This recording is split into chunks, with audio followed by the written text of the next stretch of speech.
नमस्कार दोस्तों, मैं डॉक्टर कुलदीप कुमार के सर उपस्थित हूँ आप सभी के सामने एक नई योजना के साथ। और जैसा कि आपने देख ही लिया है कि 20 दिन में 40% जो 40% वाली समस्या चल रही है, पहले हम देख रहे हैं पहले की सभी परीक्षाओं में ये समस्या आ रही है। विशेषकर व्याख्याता की जो परीक्षा है उसके अंदर ये 40% वाली समस्या आ रही है। अब आप कहेंगे कि 20 दिन में कैसे 40% पक्के हो सकते हैं? क्या 20 दिन का भी परीक्षा में इतना महत्व हो सकता है? तो महत्व की बात करूं कि आपके जितने 2 साल काम नहीं करते हैं उतना परीक्षा में आखिरी 2 दिन काम करते हैं। उन 2 दिनों में आपने कैसी रणनीति बनाई है? पिछले 2 सालों में या साल में आपने जितना पढ़ा है उसको किस तरीके से मैनेज किया है कि परीक्षा में आप अपने उत्तर सही कर पाए या चयनित हो पाए? ये बहुत डिपेंड करता है इस चीज़ पे, क्योंकि आपने भी देखा होगा, क्योंकि आप स्टूडेंट हैं, आप बहुत से कोचिंग इंस्टीट्यूट में गए होंगे, आपके बहुत से साथी होंगे जो आपको लगता होगा कि आपसे ज़्यादा पढ़ते थे और आपसे अधिक अनुभवी थे और आपकी कक्षा में भी उनके आपसे अधिक अंक आते थे। इसके बावजूद आपका सिलेक्शन हुआ और उनका नहीं हो पाया। तो कारण आप नहीं ढूंढ पाए।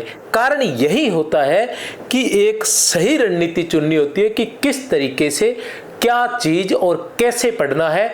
और इससे भी बड़ी बात होती है कि जब परीक्षा नजदीक होती है तब हमने वो सब कुछ जो पढ़ा है उसको कैसे याद रखना है और कौन कौन सी चीज़ों को अधिक महत्व देना है। क्योंकि पहले हम बहुत कुछ पढ़ रहे होते हैं लेकिन अंतिम समय में हमें ऐसी चीज़ें पढ़नी होती है, ऐसी चीज़ें याद रखनी होती है जो हमें नंबर दे सके और जिन्हें हम अच्छे से समेट कर परीक्षा भवन तक ले जा सकें। तो आज मैं आपको बताऊंगा कि अंतिम 20 दिनों में आप क्या रणनीति बना सकते हैं, किस तरह से पढ़ सकते हैं कि आपके 40% आराम से आ सके फर्स्ट पेपर में। अब आप सोचेंगे कि 40% क्यों, हम तो 60 लेके आएंगे, 70 लेके आएंगे, 80 लेके आएंगे, 90 लेके आएंगे, ठीक है ना। तो मैं आपको बता दूं कि ये रणनीति उन लोग बच्चों के लिए है जिन विद्यार्थियों का फर्स्ट पेपर स्ट्रोंग है। कहने के तात्पर्य साइंस से संबंधित जो बच्चे होते हैं उनका फर्स्ट पेपर जो होता है वो बहुत अधिक, सेकंड पेपर जो विषय जो है वो बहुत अधिक स्ट्रोंग होता है। दूसरा, जैसे हिंदी विषय वालों का जो सेकंड पेपर है वो स्ट्रोंग रहता है, ठीक है, और अंग्रेजी वालों का भी, लेकिन उनका जो जीके है वो कमजोर रहता है। अब उस जीके जिनका कमजोर है तो उनकी क्या समस्या आती है कि 40% वो अपने विषय में तो इतने अंक प्राप्त कर लेते हैं कि वो टॉपरों में आ जाए, लेकिन इधर कुछ विद्यार्थियों के 40% भी नहीं आ सकते। तो ये ऐसे विद्यार्थियों के लिए जिनका ये पेपर कमजोर है, जिनको लगता तो है कि वो ले आएंगे 75 में से 50-55 कर लेंगे, लेकिन वहां जब करने बैठते हैं तो कुछ भी नहीं हो पाता और मामला अपसेट हो जाता है। तो ऐसी कंडीशन में ऐसे विद्यार्थी एक ऐसी योजना बना के जाएं कि जिससे 40% कवर होना आपका सुरक्षित हो जाए और उसके अलावा जो है पढ़ के जाएं जिससे आपके उससे ज़्यादा भी अगर पेपर आपके अनुसार आ जाए तो आपके ज़्यादा बन जाए, नहीं तो कम से कम पेपर जैसा मर्जी आ जाए लेकिन आपका 40% अवश्य बने। ऐसी रणनीति है, तैयार की है मैंने। तो टाइप तो नहीं करवा पाया लेकिन फिर भी ये मैंने की थी तैयार, ठीक है ना। बार बार जैसे काफ़ी दिनों से, आज 4-5 दिन हो गए मुझे इस चीज़ को। हालांकि 20 दिन की रणनीति है तो अभी 20 दिन बचे भी नहीं है। आज 13 तारीख है और 31 से शुरू है तो बचे भी शायद 17 दिन है। और मुझे ये जब तैयार करने लगा था तब 22 दिन बचे हुए थे। तो इसको तैयार करने में मुझे 4-5 दिन लग गए कि क्या क्या चीज़ें मैनेज की जा सकती हैं। तो सबसे पहले तो ये कि प्रथम प्रश्न पत्र और सेकंड प्रश्न पत्र दोनों का ध्यान रखना है। लेकिन आज हम 40% की बात करते हैं तो इसका मतलब ये नहीं है कि आप प्रथम प्रश्न पत्र ही पढ़ना है, आपने इसको ही पक्का करना नहीं। समय विभाजन करना है, आधा उसका आधा इसका, जो इसका आधा है उसी आधे के अंदर आपको 40% वाला मैटर तैयार करना है। अब बात करते हैं कुल कितने प्रश्न आते हैं। प्रश्नों की हम बात करते हैं तो कुल प्रश्न आते हैं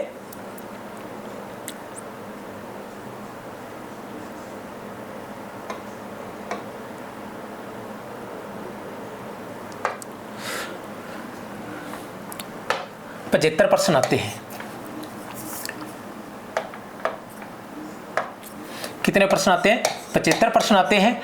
और इसमें से हम 40% की बात करें तो 40% 30 प्रश्न, 30 प्रश्न अगर आप करते हैं तो वो हो जाते हैं 40%। अब हम 30 के कोटे को कहाँ लेकर जाएंगे? 30 के कोटे को हम लेकर जाएंगे 35, कि हमारा जो टारगेट है वो 35 प्रश्न होना चाहिए। कितने प्रश्न? 35 प्रश्न हमने हल करने हैं। अब ये 35 प्रश्न हल कैसे करने हैं? तो सबसे पहले तो ये है कि सचेत रहें। सचेत कैसे रहें? कितना पढ़ लिया, आपको ये देखना है कि आपने कितना पढ़ लिया, कितना शेष है। जो शेष है वो कैसे पूर्ण हो सकता है, इस रणनीति के साथ ये आपने तय करना है। ऐसा नहीं कि इस रणनीति के चक्कर में आप उसको छोड़ दो। वैसे नया अब नया पढ़े, लेकिन अगर पहले पढ़ा हुआ है तो उसके हिसाब से, ठीक है। और फिर भी अगर ऐसा लग रहा है कि बिल्कुल नहीं पढ़ा हुआ है और पढ़ सकते हो, इजी टॉपिक रहा है, तो इजी वे में बड़ी स्पीड से एक सरसरी नज़र मार लें और जो उसमें से इजी है उसको थोड़ा सा दिमाग में रख लें। ज़्यादा कोशिश न करें, क्योंकि थोड़े के चक्कर में ज़्यादा भूल जाओगे। अब आपने ये देखना है कि सबसे पहले आपने क्या देखना है, अब सब पढ़ लिया, सब कुछ हो चुका है आपका, आज तक जितनी तैयारी करनी थी कर ली। अब आपने एक बार ये देखना है कि किस बिंदु से कितने अंक के प्रश्न आएंगे, किस बिंदु से कितने अंक के प्रश्न आएंगे। एक बात तो ये कि किस बिंदु से कितने अंक के प्रश्न आएंगे। दूसरा, जब आप वो बिंदु छांटे जो आपके अच्छे हैं, अब आपने क्या करना है, पहले तो आपने ये देखना है कि किस बिंदु से कितने अंक का प्रश्न आएंगे। वैसे आपको पता ही इस चीज। अब आप उनमें से वो बिंदु छांट लें जो आपको ऐसा लगता है कि इसमें से तो कहीं से भी आ जाए मैं नहीं छोड़ूंगा, इसमें से तो कहीं से भी आ जाए मैं नहीं छोड़ूंगा, मेरा पक्का होगा। जब आप ऐसे छांटने जाओगे तो जो ऐसे विद्यार्थी जो थोड़े कमजोर हैं तो उनके 35% नहीं हो पाएंगे, ये मैं कह देता हूं। उनको जब ऐसे छांटेंगे कि जिसमें से कहीं से पूछ लो तो वो कहीं ना कहीं कमजोर पड़ेंगे। तब उन्होंने क्या करना है, तब उन्होंने कुछ ऐसे बिंदु भी छांटने हैं जो ठीक ठीक है। ठीक है, अब आपने वो बिंदु छांट लिए कि आपको ऐसा लगे कि इन बिंदुओं से मैं 35% जो है वो कवर कर लूंगा। और ये बिंदु में भी ये जरूरी नहीं है कि आप जैसे राजनीति विज्ञान छांटी या इतिहास छांटा या भूगोल छांटा या करंट अफेयर्स छांटा, ये सारी चीजें आपने निकाली है, लेकिन उनमें से जरूरी नहीं है कि करंट अफेयर्स के सारे क्वेश्चन आप सही करो। आप ये भी देख सकते हो कि इतने कर सकता हूँ। या भूगोल के हैं, भूगोल में अलग अलग चीजें जैसे नदियां हैं या मान लो खनिज है या और अन्य संपदा वगैरह है या भौगोलिक स्थिति है, ठीक है ना। तो ये सारी चीजें, पशु संपदा है, ये सारी चीजें जो है आपने क्या देखना है कि आप इनमें से कौन कौन से बिंदु जो आपको अच्छे से आते हैं। जैसे आप ये मान लो कि राजनीति विज्ञान है, राजनीति विज्ञान में से 10 प्रश्न आएंगे। अब 10 प्रश्न आएंगे, राजनीति विज्ञान में बिंदु कितने हैं, बिंदु भी 10 हैं, अपने अंदाजा लगा मान लेते हैं। अब 10 बिंदु है तो आप उन बिंदुओं को देखिए कि कौन कौन से बिंदु आपको आते हैं, ठीक है ना। उन बिंदुओं को छांटिए तो आपको लगे कि हाँ ये 10 बिंदु है, इनमें से 6 बिंदु ऐसे हैं जिनमें से कहीं से कुछ भी आ जाए मैं नहीं छोड़ूंगा। तो आप उस राजनीति विज्ञान में से कितने प्रश्न निकालेंगे, 6 प्रश्न, कि 6 प्रश्न ये राजनीति विज्ञान वाले पक्के हैं। इसी तरह से आपने क्या करना है कि प्रत्येक टॉपिक से आपने उस तरह से देखना है कि आपके 35 प्रश्न पूरे हो जाए।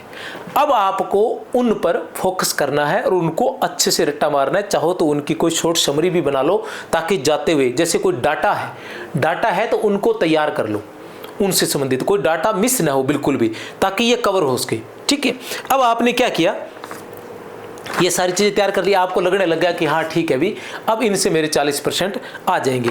अब शेष सभी बिंदुओं से भी ऐसी चीजें पढ़े जो आसान है।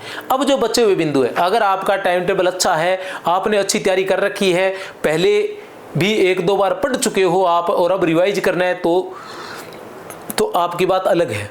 लेकिन ऐसा नहीं है, एक बार ही पढ़ पाए हो और ढंग से याद भी नहीं है, पूरा से याद किया है और समझ में नहीं आ रहा है इतना अच्छे से, ठीक है। तब आपने क्या करना है, सभी बिंदुओं को पढ़ना है। पहले जो बताया वो तो करना है, ठीक है ना। फिर आपने सभी बिंदुओं को पढ़ना है। पढ़ना क्या है, सरसरी निगाह से पढ़ते जाएं और उनमें से ऐसी चीजें छांटें जो आसान है। क्योंकि बहुत बार ऐसा होता है कि हम किसी बिंदु को छोड़ देते हैं, तो ऐसा नहीं करना है, छोड़ना नहीं है, बिंदु को देखना जरूर है। चाहे वो विषय वाले हैं, चाहे हिंदी विषय है, चाहे उसके अंदर विज्ञान विषय है, चाहे गणित विषय है, चाहे मानसिक उपयोगिता वाला हिस्सा है, ठीक है ना, चाहे अंग्रेजी है, ये सभी किसी भी चीज़ को आपने छोड़ना नहीं है, आपने देखना है। उसमें से कोई भी चीज़ आपको ऐसा लगती है कि ये आसान है तो उसको ही देख लेना चाहिए। जैसे अंग्रेजी में आपको कोई चीज़ वर्ब वगैरह आदि आर्टिकल्स वगैरह ये अच्छे लग रहे हैं तो वो देख लो एक बार, सरसरी निगाह मार लो। मैथ में कुछ चीज़ें आपको अच्छी लग रही है, जैसे कोई सूत्र आपको बचपन से याद है कि चक्रवर्ती ब्याज वाला सूत्र कौन सा है, या कोस थीटा टेन थीटा वाले उसमें से आसान हो जाता है, या चतुर्भुज वाले, ये इनमें से जो चीज़ आपको आसान लगती है उसका सूत्र वगैरह कोई रख ले अपने पास, ताकि अचानक से वो आ जाए तो वो सूत्र लगा के आप उस प्रश्न को हल कर सके। और रही बात मानसिक योग्यता वाले, तो ऐसे प्रश्न हर विद्यार्थी कर सकता है। तो वो कुछ एक जो उदाहरण होते हैं कुछ अलग प्रकार के होते हैं, उनमें से एक एक दो दो प्रश्न करके आप देख लें तो वो हो जाता है, इतना मुश्किल नहीं होता है। अब आपने क्या करना है, अब आपने ये देखना है कि 20 दिन का टारगेट है आपका। अब आपने अगर बहुत अच्छे से पढ़ रखा है और आपको लगता है कि आप अब 2 बार रिवाइज कर लोगे, कितनी बार, 2 बार रिवाइज कर लोगे, तो फिर आपने क्या करना है, बचे हुए दिनों को 2 भागों में बांटना है। कहने का तात्पर्य जैसे एक 12 दिन और एक 6 दिन, 2 दिन का आप गैप रखो क्योंकि आने जाने में निकल जाएंगे, आप जहाँ भी परीक्षा देने जाओगे तैयारी करोगे उसमें निकल जाएंगे। एक 12 दिन और एक 6 दिन का, 2 दिन का आप उसको बना लो टाइम टेबल। 12 दिन वाले में क्या करोगे, रोजाना आपको जो जितना भी पाठ्यक्रम है उस पाठ्यक्रम को 12 भागों में बांट लोगे। जैसे 12 दिन है और पाठ्यक्रम को भी आप क्या करोगे, 12 भागों में बांट लीजिए। अब ये सारी चीजें आपने क्या करनी है, दोनों में करनी है, विषय में भी करनी है और इसमें भी करनी है। ऐसा नहीं कि एक में करो, ये दोनों में करनी है। प्रथम प्रश्न पत्र व सेकंड प्रश्न पत्र, दोनों में ये चीज करनी है। आधा आधा दिन बांट लेना अपने अनुसार। अगर किसी का विषय अच्छा है तो वो कम घंटे कर लो, जैसे 14 घंटे आप पढ़ रहे हो तो वो 8 कर लो, वो 6 कर लो, इस तरह से आप कर सकते हो जो भी है, या बराबर बराबर 7-7 बांट सकते हो, ये आप अपने आप डिपेंड करता है। अब 12 दिन, तो पाठ्यक्रम 12 दिन में क्या करना है, 12 भागों में बांटना है और रोजाना एक भाग आपने करना ही करना है। और वैसे ही करते रहे नॉर्मल तरीके से, तो आपको पता चलेगा कि 20 दिनों में ही एक बार हो पाया। आपकी स्पीड कम रहेगी। और अगर इस तरह से बांट के चलोगे, आपको पता है कि आज ये हिस्सा मैंने करना है, तो आप करोगे ही करोगे। आपको कोई कितना भी जरूरी काम है, आपके ध्यान में रहेगा कि आज का पार्ट अगर मेरा पूरा नहीं हुआ तो मेरा पाठ्यक्रम जो है वो पूरा नहीं होगा। ऐसी कंडीशन में आपको करना ही करना पड़ेगा, ठीक है। और फिर रही बात दूसरा, तो फिर 6 दिन, उसके बाद बचेंगे 6 दिन, तो यहां फिर आपने पूरा पाठ्यक्रम 6 भागों में बांट लीजिए। कहने का तात्पर्य अगर यहां 12 यूनिट है तो रोजाना 1 यूनिट करनी है। अगर 12 यूनिट है तो रोजाना 1 यूनिट करनी है, और 12 यूनिट है तो यहां रोजाना कितनी यूनिट करनी है, 2 यूनिट करनी है। इस तरह से आप बांट के और रोजाना के हिसाब से, सभी लगभग ऐसे ही करते हैं, आप लोगों ने भी ऐसी करनी है और करना है। और इसी बीच में आपने वो 40% वाला जो मैं बता चुका हूं उसको फॉलो करना है कि वो चीज़ कैसे मैनेज करनी है। सबसे पहले आपने वो ध्यान रखना है, क्योंकि अगर 40 नहीं तो फिर कुछ नहीं। तो मेरी तरफ से आप सभी को बहुत बहुत शुभकामनाएं, और मुझे उम्मीद है आप करेंगे। अब 20 दिन रहे हैं, चाहे कुछ भी हो जाए, आपने अब अपनी सीट से खड़े नहीं होना है। आपने 14 घंटे देने ही देने हैं, चाहे कैसा भी बड़े से बड़ा डिसीजन लेना पड़े। अब सब कुछ भूल जाओ, और अब भी अगर रिश्ते निभाते रहे, बाकी चीज़ें करते रहे, तो भैया फिर आपका भगवान ही मालिक है और कोई कुछ नहीं कर सकता।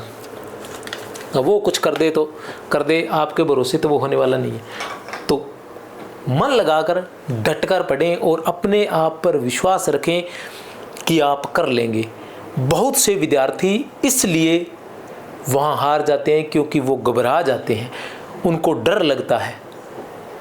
तो डरना नहीं है, ये तय है, हमें पता ही नहीं चलता कि हम डर रहे हैं। जब हम डर रहे होते हैं तो हमारा दिमाग उस लेवल पर काम नहीं करता है।